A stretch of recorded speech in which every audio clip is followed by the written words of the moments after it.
ஏன்னா இப்போ என்னோட தம்பி இறந்துட்டான் March 1. Sorry ma'am.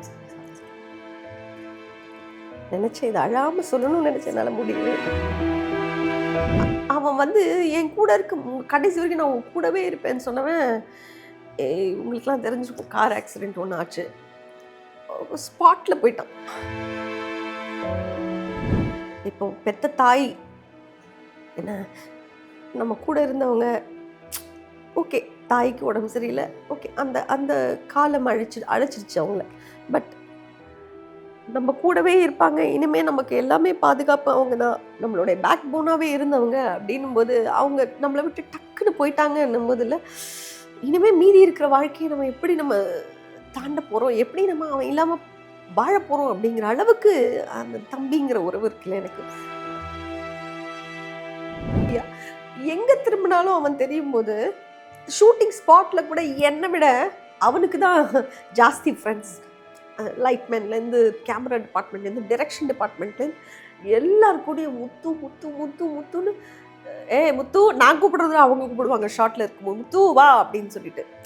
So he's அசிஸ்டிங்காக சொல்லலை, எனக்கு ஒரு பாதுகாவலனாக இருந்தான் தெரியுமா, ஒரு பெரிய பக்க பலமாக இருந்தான் அவன். ஆனால் இவனோட நான் சொல்லியிருக்கேன் அவன்கிட்ட, என் முத்து தயவு செஞ்சு என்னை வந்து கொஞ்சம் பெருமையாக தூக்கி போட்டுடுறேன், நான் செத்தா அப்படின்லாம் சொல்லியிருக்கேன் அவன்கிட்ட. அவனை தூக்கி போடுற மாதிரி ஆயிடுச்சு. அது மன நிம்மதிக்கு எங்கேயாவது போகலன்னா கூட அவன் இல்லாமல் நாங்கள் போனதில்லை. அங்கேயும் வந்து அந்த சந்தோஷமான, எங்கே பார்த்தாலும் சந்தோஷம் இருக்குப்பா என்னை சுற்றி, அந்த சந்தோஷத்தை அனுபவிக்க முடியல. இங்கே ஒரு ஹாலோ, அப்படியே ஒரு ஹாலோவாகவே இருக்கிற இடம். ஃபர்ஸ்ட் டே ப்ராஜெக்ட்டுக்கு நாங்கள் போயிட்டுருக்கோம், ஆக்சிடென்ட் ஆகிடுச்சுன்னா எப்படி இருக்கும். அவன் இல்லை. இப்போது இந்த உலகமே ஒவ்வொரு சீனையும் பார்த்து என்கிட்ட பெருமையாக பேசுது, ஒவ்வொரு சீனையும் பார்த்து ஐயோ நீங்கள் சூப்பராக பண்ணுறீங்க அப்படின்னு எமோஷனலாக பார்க்கும்போது அந்த புள்ள இல்லை. நபில் வியூஸ் நேயர்களுக்கு வணக்கம். இன்னைக்கு நம்ம கூட ரொம்ப ஸ்பெஷலான, ரொம்ப ஃபேவரட்டான ஒரு பர்சன் தான் இருக்காங்க. அதாவது அவங்க வந்தாலே அந்த இடத்துல ஒரு எனர்ஜி பாஸ் ஆகிட்டே இருக்கும்.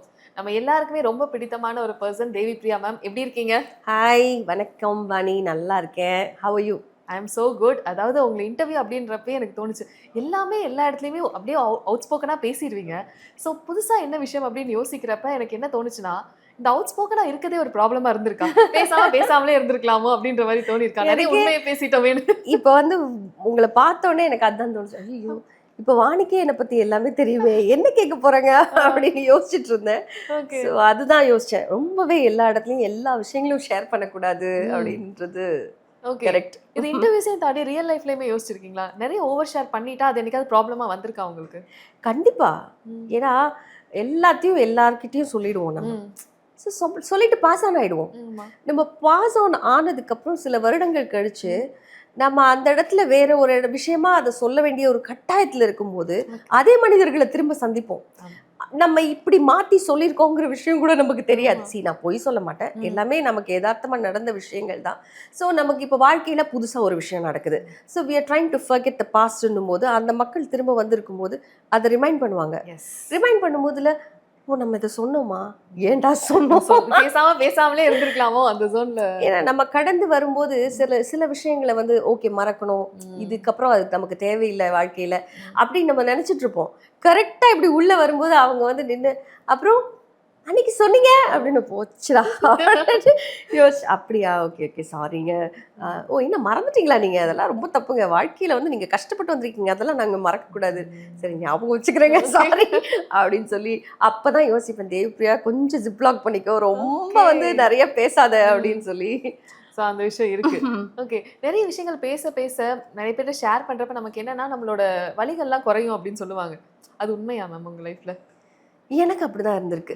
நான் எதுவுமே இப்போ வரைக்கும் நான் வந்து நல்ல சந்தோஷமா, எல்லாரும் சொல்லுவாங்க you are blessed to be beautiful, you are blessed to be very charming இப்படிலாம் சொல்லுவாங்க. அது என்ன காரணம்னா நம்ம இங்கே ரொம்ப இறுக்கி வைக்கல விஷயங்களை, எல்லாத்தையுமே let it out and light பண்ணிட்டோம் அப்படின்னு நான் நினச்சிட்டு இருக்கேன். ஸோ அதுதான் காயங்கள் ஆறும் அப்படின்னு. கண்டிப்பாக நம்ம நிறைய விஷயங்களை நம்ம ஷேர் பண்ணுறோம், பேசுகிறோம், அது வலியோ சந்தோஷமோ எதுவாக இருந்தாலும் தெரியுமா, இன்னைக்கு நான் போய் இது மாதிரி பண்ண எனக்கு நிறைய பாராட்டு கிடைச்சது அப்படின்னும் போது மற்றவங்களுடைய பொறாமைகளும் இருக்கும் அந்த இடத்துல. ஓகே. பெருமையாகவும் பேசக்கூடியவங்க இருப்பாங்க. அது நமக்கு அதை பத்தி கவலை இல்லை. ஓகே, பெருமையா இருக்கிறவங்கள பத்தி மட்டும் எடுத்துப்போம் அப்படின்னு சொல்லி நான் சந்தோஷமா இருக்கேன். நான் அதை வந்து எக்ஸ்போஸ் பண்றதுனால நான் சந்தோஷமா இருக்கேன். இதை நான் எக்ஸ்போஸ் பண்றதுனால எனக்கு வலி குறையுதுன்னு இல்லை. அது என்னமோ தெரியல, சுய பச்சாதாபம்னு கூட சொல்லலாம். ஓகே. பட்டு தானே வருவோம், ஆமா. வாழ்க்கைய அனுபவம் தானே. ஸோ அப்படி வரும்போது இப்போதான் தெரிய வருது, ஓகே நம்ம வழியில சுகம் காண்றவங்க முக்கால்வாசி பேர் இருக்காங்க. ஸோ நம்ம வந்து அப்படி இனிமேல் சொல்லவே கூடாது. எப்போ யார் என்ன வந்து கேட்டாலும் லிமிட்டோட வச்சுக்கணும். எப்படி இருக்கேன், நல்லா இருக்கியா, நல்லா இருக்கேன்ப்பா, அவ்வளோதான். இப்படி இந்த மாதிரி நிறைய நீங்க ஓப்பனா பேசுறப்ப சில இடங்கள்ல எம்பாரசிங்கா இருக்கும் தெரியுமா? நைட் நமக்கு தூக்கத்துல வரும், ஐயோ இந்த 10 வருஷத்துக்கு முன்னாடி நம்ம இதை பேசாம இருந்திருக்கலாம், இதை பண்ணாம இருக்கலாம், இதை எப்படியாவது டைம் டிராவல் பண்ணியாவது மாத்திரணும், அந்த மாதிரிலாம் யோசிப்பீங்களா? அந்த மாதிரி ஏதாவது ஒரு மொமெண்ட் இதை மாத்தணும் அப்படின்னா? பொதுவான விஷயங்கள் சொல்றேன், சீக்வன்ஸா சொல்ல முடியல என்னால. இப்போ ஒரு பெண்கள் இருந்தா சொல்லுவாங்க தெரியுமா, ஒரு 10 ஆம்பளைங்களோட உட்காந்துடலாம், ஒரு பொம்பளையோட உட்கார முடியாது அப்படின்னு. சரி, நம்மளை மட்ட தட்டிக்க கூடாது. இருந்தாலும் சரி, இது டிஃபால்ட்டா நம்ம நேச்சர். நம்ம காசிப் பேசுறது, ஒருத்தவங்களை பற்றி காசிப் பேசுறது. காசிப்னா என்ன சொல்லுங்க, ஒருத்தவங்க பின்னாடி பேசுறது. ஏன்னா நேராக பேசினா அவங்க ஃபீல் பண்ணுவாங்க. அதுதான் காசிப்பாக இருந்தது தெரியுமா. இந்த மாதிரி ஆயிடுச்சு, அவள் வாழ்க்கையில் நடந்த விஷயங்களை தான் நம்ம பேசியிருப்போம். அது நல்ல விஷயமோ கெட்ட விஷயமோ, பாரடி ஃபேஸ்க்கு என்னமோ பண்ணிட்டு இருந்திருக்காடி, சொல்லவே மாட்டேங்கிறாடி அப்படின்னு தான் நம்ம பேசியிருப்போம். இதை வந்து அடுத்தவங்க போய் அவங்க கிட்ட சொல்லி போட்டு கொடுக்குறாங்க தெரியுமா. உன்னை பற்றி அவங்க பேசுகிறாங்க, என்ன பேசுகிறாங்க, இந்த மாதிரி பேசுகிறாங்க அப்படின்னு, நல்ல விஷயம் தானே அப்படின்னு எடுத்துக்கிறவங்க இருக்காங்க. சே, இப்படி பேசிட்டாங்களே, நம்ம எதிர்பார்க்கவே இல்லையே நம்மளை பற்றி இப்படி பேசுவாங்க அப்படின்ற விஷயங்கள் இருக்குல்ல. இதில் இந்த ஓட்டவாய் நிறைய மாட்டிருக்கு. இதில் அதிகமாக மாட்டிருவேன். எல்லாரும் வந்து என்கிட்ட பேசுவாங்க, நம்மள சும்மா இருக்க வேண்டியதானே. ஓ அப்படியா, எஸ் எஸ், ரஜினி சார் மாதிரி. அது கூட பரவாயில்லப்பா, அப்படிதான் இருந்திருக்கணும். அப்படியா, இல்லையடி நான் கூட அப்படின்னு ஆரம்பிப்போம் தெரியுமா அந்த இடத்துல. அதை யோசிப்பேன், நைட்டெல்லாம் யோசிப்பேன், சே தப்பு பண்ணிட்டோமோ, இதை நம்ம பேசியிருக்க கூடாது. ஏன்னா இந்த மாதிரி ஒரு சீக்வன்ஸே நடந்துருச்சு ஷூட்டிங்கில். ஒரு இடத்துல ஒரு 4-5 பேர் இருக்கோம் ஷூட்டிங்கில். ஒருத்தியை பற்றி கமெண்ட் பண்ணுறா என்கிட்ட, வந்து என்கிட்ட பின்னாடி நின்று கமெண்ட் பண்ணியிருக்கா. இந்த கமெண்ட் பண்ணதை இவளே போய் நான் சொன்னதா அங்கே சொல்லிட்டா. Okay, she played a game. அது இப்போ எப்படின்னா, இப்போ போலீஸ்ல எஃப்ஐஆருங்கிறது ஃபர்ஸ்ட் ஃபைல் பண்றவனுக்கு தான் வேல்யூ இருக்கும், செகண்ட் போனா இது எப்படி இருக்கும். அந்த மாதிரி நான் போய் I'm trying to prove that she did it ஃபர்ஸ்ட்னா நம்பவே இல்லை. உங்களுக்கு என்ன வந்துச்சு, நாங்க எப்படி இருந்தா என்ன உங்களுக்கு அப்படின்னு. வாழ்க்கையில என்னை பார்த்து யாருமே அப்படி பேசுனதே கிடையாது. ஃபர்ஸ்ட் டைமா எல்லாரும் வந்து தேவப்பிரியானா ரொம்ப கம்ஃபர்டபுளானவ அப்படின்னு தான் நினைப்பாங்க, ரொம்ப ஜாலியா அவங்க, she used to blend with everyone அப்படின்னு தான் நினைப்பாங்க. இப்படி வந்து ஃபர்ஸ்ட் டைமா அங்க சண்டை நடக்குது பிரேக்ல. ஓகே, லேடிஸ்குள்ள சண்டை நடக்குது. நான் வந்து ப்ரூவ் பண்ண ட்ரை பண்ணுறேன். எனக்கு கொஞ்ச நேரம் தான் ட்ரிகர் ஆயிடுச்சுன்னா, நான் பயங்கரமா கோவம் வந்துச்சுன்னா நான் வந்து தப்பா பேச மாட்டேன், பட் என்ன நியாயப்படுத்திக்கிறதுக்கு நான் பேசுவேன். அது பயங்கர என்னோட சவுண்டு தான் கேட்குது, செட்டே அலருது. இது சண்டை இல்லை, செட்டில் நடந்ததுல இது ஒரு சண்டையே இல்லை, பொம்பளைங்களுக்குள்ளே ஏதோ பேசிக்கிறாங்க அவ்வளோதானே தவிர இது வந்து வைரல் ஆகிற அளவுக்குலாம் இல்லை மக்களே. உடனே வந்து இதை போட்டுருவாங்க, செட்டே அலருது அப்படின்னோடனே போட்டுருவாங்க மக்களே. நீங்கள் ஜாக்கிரதை அதுக்கோங்க, ஃபுல்லாக பார்த்துருங்க சரியா. பொம்பளைங்க புறணி தான், ஒன்றும் பெரிய விஷயம் இல்லை. ஸோ அந்த மாதிரி ஒரு விஷயம் நடந்து அதுக்கப்புறம் நாங்கள் ஒரு 1 month அதே செட்டில் வேலை பார்க்குறோம், பேசவே இல்லை.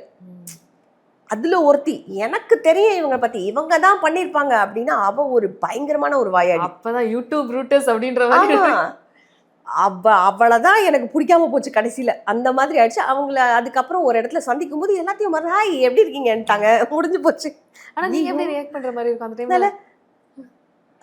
நல்லா இருக்கேம்மா அப்படின்ட்டுல உட்கார்ந்ததுக்கு அப்புறமும் இதே யோசிக்கிறேன், இது எப்படி வந்து பேசலாம் நம்ம கிட்ட அப்படின்னு சொல்லி. ஸோ இந்த மாதிரி விஷயங்கள்லாம் வந்து நடக்கும்போது தான் தெரியும், இனிமே யார் என்ன செய்தாலும் இந்த சைடு முடிக்கணும், இங்க மட்டும் போவோம், இங்க இருந்து வெளியில போக கூடாது, இது வழியா போக கூடாது அப்படிங்கிற மட்டும் இருந்துப்போம் அப்படின்ற மாதிரி தான். ஆமா, ஏன்னா நான் மாட்டினேன்ல, நிறைய தடவை மாட்டுறேன். இப்ப என்ன தெரியுமா, உஷாராயிட்டேன். பாருப்பா ஒரு 3 பேர் இருக்கோம்னு வச்சுக்கோங்க, எனக்கு இப்படி ஒரு விஷயம் வருது, இது இன்னொன்னும் அங்கேருந்து வருது, இது ரெண்டும் சேர்ந்து அங்க பேசுது, அது என் மேல பாசமா இருக்கும். ஓகேவா? அப்போ வந்து அக்கா என்னக்கா அப்படின்னா, தம்பி இது பாரு இங்கேருந்து அப்படி வரும், நான் சொன்னதான் வரும், அதனால நீ அதை நம்பிடாத சரியா. டிஸ்க்ளைமர். ஆமா, டிஸ்க்ளைமர் போட்டுருவேன் ஃபர்ஸ்ட். நீ வந்து என்கிட்ட நான் இதை சொல்லுவேன் உன்கிட்ட, ஆனா நீ உனக்கு மனசு வலிக்குமே நான் சொல்லாம இருக்கிறது. அப்படி வரும்போது நான் சொன்னதாக வந்துச்சுன்னு வச்சுக்கோ, அக்கா கூட அப்படின்னாங்கன்னு வச்சுக்கோ, முடிஞ்சுல. ஆமா. எனக்கு இந்த உறவு போயிடும். அதனால அதை நீ எதையுமே காதுல வாங்கிக்காதன்னு சொல்லி ஃபர்ஸ்டே டிஸ்க்ளைமர் போட்டு வச்சுட்டேன். பெட்டர் அதுதான் நமக்கு. பாடம் தானே. ஆமா, சூப்பர். இப்ப உங்ககிட்ட அதிகமா இந்த கேள்வி கேட்டுட்டே இருக்காங்க. பட் ஆனா இந்த கேள்வி என்கிட்ட கேட்க கூடாது அப்படின்னா என்ன கேள்வி அது? டயர்ட் ஆக்குற கேள்வினா நீங்க ஏன் வில்லியா வந்து வில்லி வில்லி வில்லி தான் பேசுவாங்க. நம்ம வந்து பொதுவா இப்போ நம்ம நல்ல கேரக்டர்ஸ் பண்ணணும், நம்மள நல்லவங்களா காமிச்சுக்கணும் அப்படின்னு நம்ம ஆசைப்படுவோம்ல. பேசிக்கலா சைக்கலாஜிக்கலாவே வந்து மக்கள் வந்து உங்களை அப்படிதானே யோசிக்கிறாங்க. ஓகே. இப்போ நம்ம நெகட்டிவா பண்றோம்ல, அதுவும் நம்ம வந்து கொஞ்சம் டீப்பா போய் கேரக்டருக்குள்ள இறங்கி பண்றனால அது என்னவோ முக தோற்றமோ என்னவோ தெரியல, அந்த மாதிரி பண்ணனால இன்னமும் என்ன வந்து பாசிட்டிவ் கேரக்டர்ஸ் தான் கொஞ்சம் யோசிக்கிறாங்க. ஓகே. நீங்க நெகட்டிவ் தாங்க சூப்பரா இருக்கும் உங்களுக்கு அப்படின்னு பேசுவாங்களே, அது எனக்கு ரொம்ப போர் அடிக்கும். இங்க நின்று கண்ணில் நானா கிளிசரின் போடாம அழுது அப்படியே பாச மலரா பொங்கி அழுது கட்டி பிடிச்சி எல்லாம் பண்ணி முடிச்சிருப்போம். ஐயோ தேவி அழுதா செட்டே அவளை அப்படின்னு அப்படின்னு வேற ஒன்று வரும் கமெண்ட். அந்த மாதிரிலாம் கமெண்ட்ஸ் வருதா? 1-2 வரும். இப்போ நான் ஒரு பாசமான விஷயமோ ஏதோ ஒரு நல்ல விஷயமோ நான் வந்து நடித்து அதுக்கு நான் பாராட்டு வாங்கிட்டேன். இல்லை ஒரு கோயிலுக்கு போகிற விஷயம், கோயிலுக்கு போகிறது பார்த்தா ரொம்ப பெருமையாக பேசுவாங்க, எல்லாரும் வாழ்த்து சொல்லுவாங்க, எல்லாம் அதெல்லாம் பார்க்கும்போது இல்லை அதில் ஒருத்தன் தப்பாக கமெண்ட் பண்ணியிருந்தா நமக்கு அது வலிக்கும். ஆமாம். அதை வச்சுட்டு நான் வந்து ஓகே என்னை எல்லாரும் நல்லவங்களா நினைக்கிறாங்கன்னு நினச்சிட்டு இருக்கும்போது, இதே வந்து நான் ஒரு பெர்ஃபார்மன்ஸோ ஏதோ ஒரு டான்ஸோ அந்த மாதிரி ஏதோ பண்ணும்போது அத்தனை கமெண்ட்டும் தப்பு தப்பாக வரும். ஓகே, இதே மக்கள் தானே.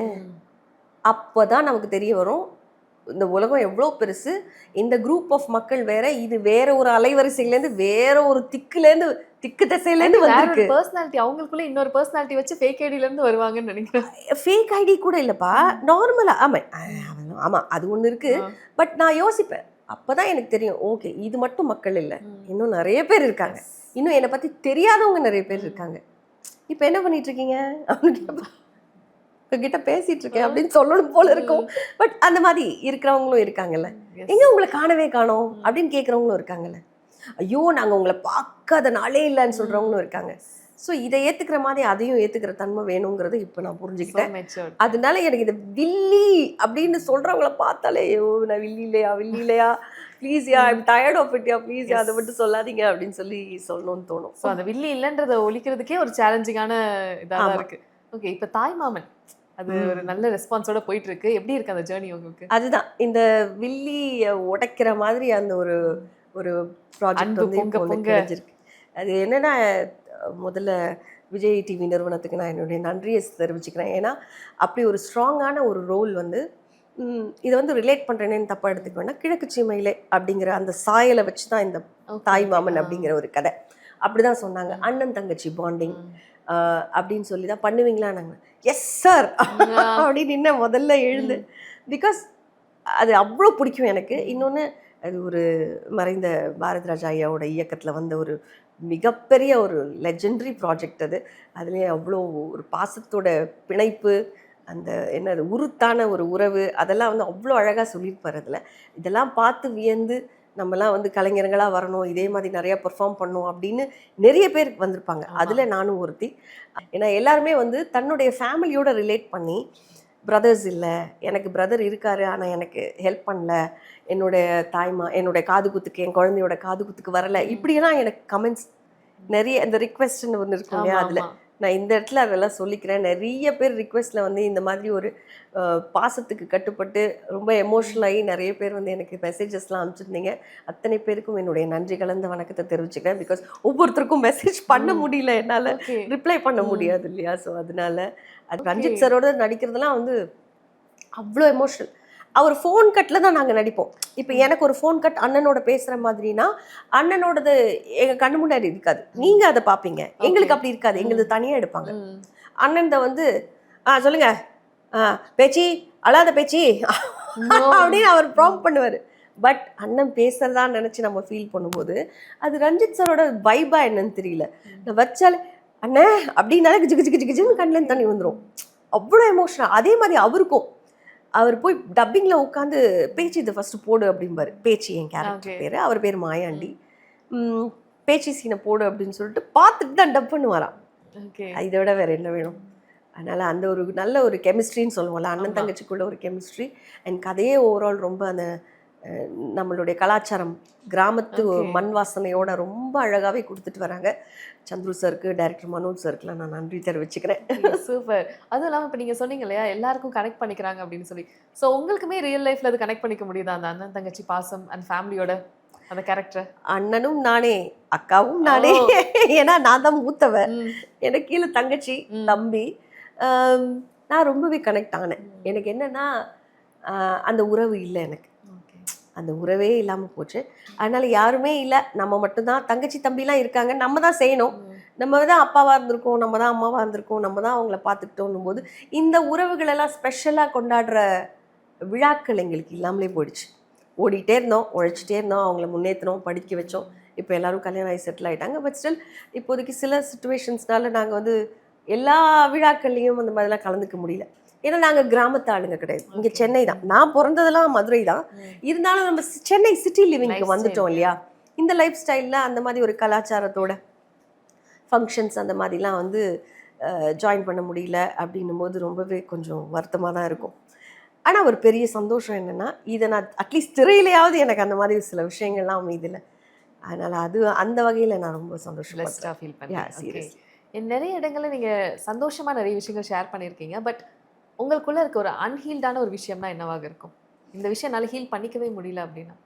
எல்லாருக்குமே கஷ்டங்கள் இருக்குது தான், அவங்கவுங்க லைஃப்பில் கஷ்டங்கள் இருக்குது, தாங்க முடியாத துயரங்கள் இருக்குது. அதை தாண்டி தான் அவங்க எல்லாருமே வருவாங்க. ஓகே, இதுவும் கடந்து போகும் அப்படிங்கிற சில விஷயங்கள் இருக்குது. அது அந்த வயசுக்குரிய அனுபவத்தில் அப்பப்போ நம்ம தாண்டி போயிட்டே இருப்போம். ஒரு காலகட்டத்துக்கு மேலே நம்ம இவங்களை சார்ந்து தான் இருக்கணும், இவங்க தான் இனிமேல் நமக்கு அப்படின்னு நம்ம நினைக்கும் போது அவங்க நம்மளை விட்டு போயிட்டாங்கன்னா எப்படி இருக்கும்?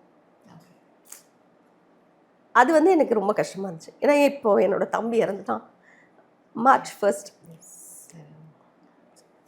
Sorry ma'am, sorry. நினச்சேன் இதை அழாமல் சொல்லணும்னு நினச்சேன், என்னால் முடியவே இல்லை. Really sorry ma'am. It's okay, பரவாயில்ல. நீ இப்போ பெத்த தாய் என்ன, நம்ம கூட இருந்தவங்க ஓகே, தாய்க்கு உடம்பு சரியில்லை, ஓகே, அந்த அந்த காலம் அழைச்சிருச்சு அவங்கள. பட் நம்ம கூடவே இருப்பாங்க, இனிமேல் நமக்கு எல்லாமே பாதுகாப்பு அவங்க தான், நம்மளுடைய பேக் போனாகவே இருந்தவங்க அப்படின்னும் போது அவங்க நம்மளை விட்டு டக்குன்னு போயிட்டாங்கன்னும் போது இல்லை, இனிமேல் மீதி இருக்கிற வாழ்க்கையை நம்ம எப்படி நம்ம தாண்ட போகிறோம், எப்படி நம்ம அவன் இல்லாமல் வாழ போகிறோம் அப்படிங்கிற அளவுக்கு அந்த தம்பிங்கிற உறவு இருக்குல்ல எனக்கு. ரொம்ப கூட பிறந்தவன் இல்லை, தூரத்து சொந்தம் தான். முத்துன்னு பேர். ஒரு 16-17 இயர்ஸாக என் கூடவே இருந்திருக்கான். வேலைக்காரன் கிடையாது, ஆக்சுவலாக ஒரு தம்பி. எங்கள் அம்மா இறக்கும்போது சொல்லிட்டே போனாங்க, முத்து அவளை பார்த்துக்கோ அப்படின்னு. அதனால அதையே சொல்லுவான், ஏதாவது சண்டை போட்டால் சொல்லுவான், உங்கள் அம்மா என்னை பார்த்துக்க சொன்னாங்க, அதனால தான் உங்களை பார்த்துக்கிறேன் அப்படின்னு சொல்லுவான். அவன் வந்து என் கூட இருக்க கடைசி வரைக்கும் நான் உங்க கூடவே இருப்பேன்னு சொன்னவன், உங்களுக்குலாம் தெரிஞ்சிருக்கும், கார் ஆக்சிடெண்ட் ஒன்று ஆச்சு, ஸ்பாட்டில் போயிட்டான். அவன் உயிர் போனது கூட தெரியல எனக்கு, நான் உள்ளே உட்காந்துருந்தேன்.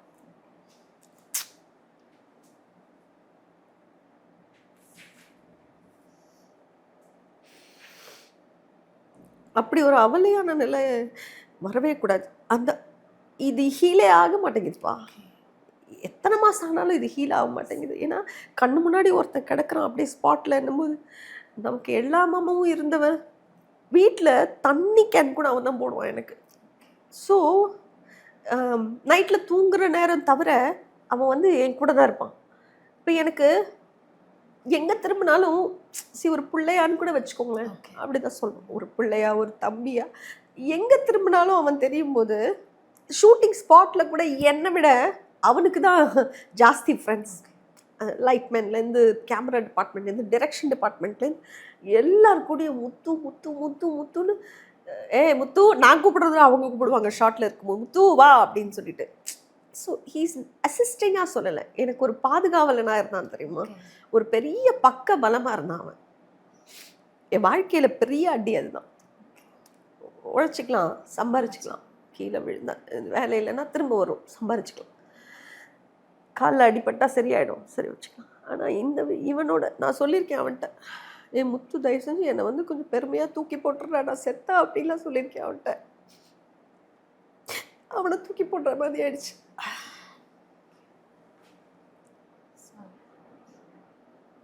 பட் ஸ்டில் அவரோட ப்ரெசன்ஸ் நீங்கள் பாசிட்டிவாக நிறைய இடங்களில் ஃபீல் பண்ணிட்டு இருப்பீங்க இல்லையா? அவர் இல்லைனா கூட இந்த விஷயங்கள் அவரோட ப்ரெசன்ஸ் இருக்குது, கூட இருக்காங்க அப்படின்ற மாதிரி ஒரு கைடன்ஸ் எப்பயுமே ஃபீல் பண்ணுறது இருக்கும் இல்லையா?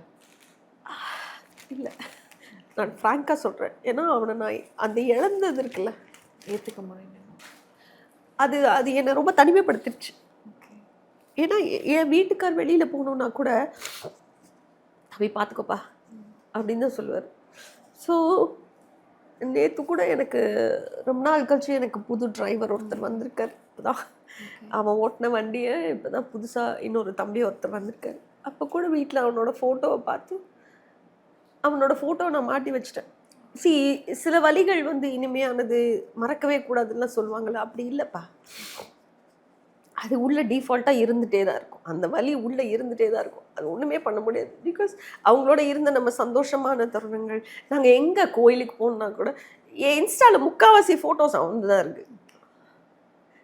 ஏன்னா ஃபேமிலி, நாங்கள் ஒரு ஃபேமிலி, குழந்தையா எங்கள் கூடவே இருந்தவன். ஸோ எங்கே ஒரு டூர் கூட எங்களால், இப்போ டூர்னா எங்கேயாவது மன நிம்மதிக்கு எங்கேயாவது போகலான்னா கூட இல்லை, அவன் இல்லாமல் நாங்கள் போனதில்லை. அங்கேயும் வந்து அந்த சந்தோஷமான, எங்கே பார்த்தாலும் சந்தோஷம் இருக்குப்பா என்னை சுற்றி. அந்த சந்தோஷத்தை அனுபவிக்க முடியல. இங்கே ஒரு ஹாலோ, அப்படியே ஒரு ஹாலோவாகவே இருக்கு அந்த இடம். என்னை விட எனக்காக, முத்துவுக்காக அழுதவங்க வந்து மீடியாவில் அவ்வளோ பேர். ஏன்னா அவ்வளோ பேர் தெரியும். இந்த இப்போ ஒருத்தவங்களை பார்த்த ஒரு இன்ஃப்ளூயன்சரை வெளியில் வர்றதுக்கு முன்னாடி, ஆர்த்தின்னு, அவங்க என்னை வந்து ஃபஸ்ட் டைமாக பார்க்குறாங்க. ஒரு ஆர்டிஸ்ட் செலிப்ரிட்டின்ற வியப்பை விட என்னை வந்து பார்த்து எப்படி இருக்கீங்க, யூ ஓகேன்னு கேட்குறாங்க. இது நம்ம மீடியாவுக்காக பண்ண ப்ராபகண்டா கிடையாது. மீடியா பண்ணிருச்சு. நான் எதிர்பார்க்கல அப்படி ஒரு விஷயம் நடக்கும்னு. பட் அவனுடைய இழப்பு எவ்வளோ வலிங்கிறத மக்கள் உணர்ந்தாங்க. அந்த அளவுக்கு நான் வந்து கண்ட்ரோலே பண்ண முடியல. அது நீங்கா துயரமாக, நீங்கா வலியாக தான் இருக்கும் மனசில். இல்லை நீ மறந்துரு, வெளியில் வான்னு எவ்வளோ பேர் சொல்கிறாங்க. ஆறுதல் எதுவுமே நம்மளால் ஏற்றுக்க முடியாது இல்லையா? ஏன்னா எனக்கு பாசிட்டிவாக எதுவுமே ஃபீல் பண்ண முடியல. ஒரே ஒரு விஷயம் நடந்தது. அவன் இறந்து 6வது நாள், இறந்து 2வது நாள் நான் ஷூட்டிங் போயிட்டேன். ஏன்னா நம்ம வேலை அதுதானே. எவ்வளோ கஷ்டம் வலி இருந்தாலும் சினிமாவில் போய் நம்ம நிற்கணும், சிரிக்கணும், நார்மலாக இருக்கணும். அது அது அது அதை விட பெரிய கஷ்டமாக இருந்தது. ஸோ அப்படி ஒரு 6வது நாள் தேனிக்கு தான் போயிருந்தேன் ஷூட்டிங்க்கு. இந்த தாய்மாமன் ஷூட்டிங்க்கு தான் போயிருந்தேன். போயிட்டு ரிட்டர்ன் வரேன், பஸ்ஸில் வரேன். ஃபஸ்ட் டைமாக அவன் இல்லாமல் நான் ஊருக்கு போகிறேன். அந்த எனக்கு கஷ்டமாக இருந்தது. ரிட்டர்ன் வந்துட்டு இருக்கும்போது நம்ம செங்கல்பட்டு தாண்டி போரூர் கிட்ட வரும்போது எனக்கு கனவு என்னென்னா, நான் பஸ்ஸு நிற்கிது, லக்கேஜெலாம் இறக்கி வச்சுட்டாங்க. எங்கள் வீட்டில் வந்து இந்த பஸ்லலாம் ஃபஸ்ட்டு இந்த கண்ணாடி இல்லாமல் கம்பி இருக்கும்ல, உட்காந்துருப்பாங்க, அவங்கள தொடலாம், அந்த ரேஞ்சு பஸ்ஸு. ஓகே. நான் வந்து இப்படி உட்காந்துருக்கேன், இவன் நிற்கிறான், இப்படி பிடிச்சிட்டு நிற்கிறான், கம்பி பிடிச்சிடல, இப்படி நின்றுட்டுருக்கான். இங்கே லக்கேஜ் இருக்குது, லக்கேஜே பார்த்துட்டு நின்று, என்னடா டைம் ஆகுதுடா, நம்ம ஷூட்டிங் போகணும், ஏடுறான்ற. என்னை இங்கே தொட்டு நான் பார்த்துக்கிறேன்னு சொன்னான். நான் எழுந்தேன், அப்போ தான் கண் முழிக்கிறேன். I felt that, literally I felt பார்த்துக்கிறேன், அவ்வளோதான். அப்போ அவன் என் கூடவே இருப்பான். எஸ் மேம், கண்டிப்பாக. அது எந்த மாதிரி வார்த்தைகளில் சொல்கிறது தெரியல. ஏன்னா இப்போ யார் ஆறுதல் சொன்னாலுமே அந்த அந்த ஆறுதல் எப்படி உள்ளே போகுன்றது கேள்வியாக தான் இருக்குது. அதனால் சாரி, என்னால் சந்தோஷமாகவோ துக்கமாகவோ எதுவும் கண்ட்ரோல்லாம் பண்ண முடியாது. லிமிட்டடாலாம் என்னால் பேச முடியல. Sorry. Okay, no problem ma'am. Okay, I'm okay. வலியோட அப்படியே ட்ராவல் பண்ண வேண்டியதுதான். ஓகே.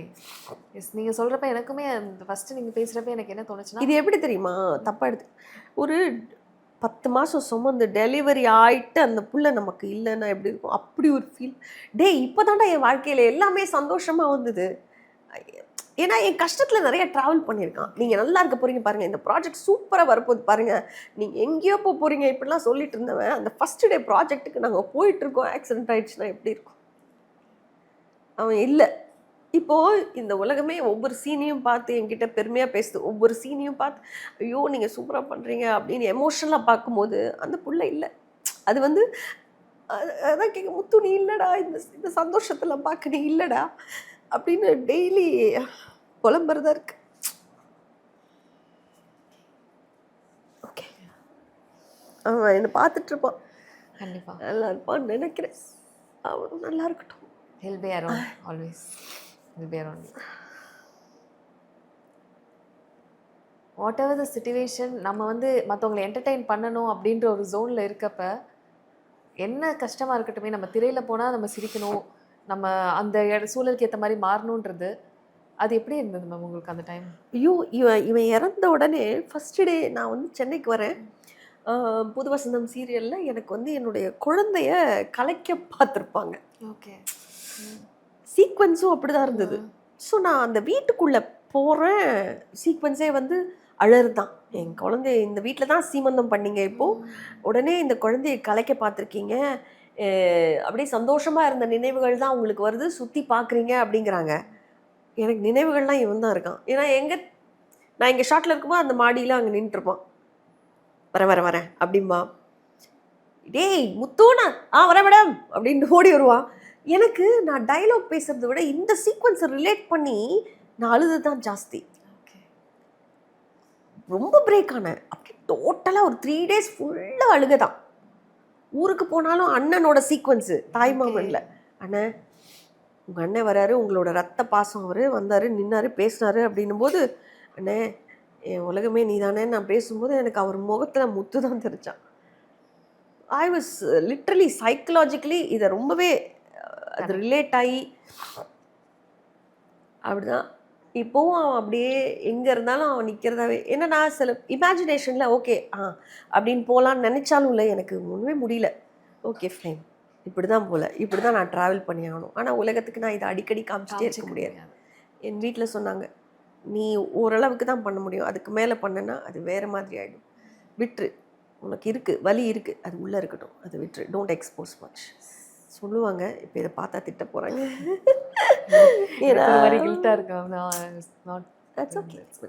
தெரியணும்ல, நம்ம கூட பிறந்தவங்க மேலே மட்டும் ரத்த பாசம்லாம் வர்றதில்லை. நம்மளை பார்த்துக்கிற விதம் இருக்கு இல்லையா, நம்மளுக்கு பாதுகாப்பாக இருக்கிற எந்த ஜீவனாக இருக்கட்டுமே, நாய்க்குட்டி மேலே எவ்வளோ பாசம் இருக்கும். நம்ம அதை விட வந்து மனித இனத்தில் வந்து அவ்வளோ பாசமாக விசுவாசமாக நம்ம கூடவே எல்லா கஷ்டம் இருந்தாலும் நம்ம கூடவே ட்ராவல் பண்ணுற ஒரு ஜீவன், நமக்காகவே இருந்து கடைசி வரைக்கும் உங்கள் கூடவே இருப்பேன்னு சொன்னவன் கடைசி வரைக்கும் என் கூடவே இருந்து செத்தான் அந்த இடத்துல.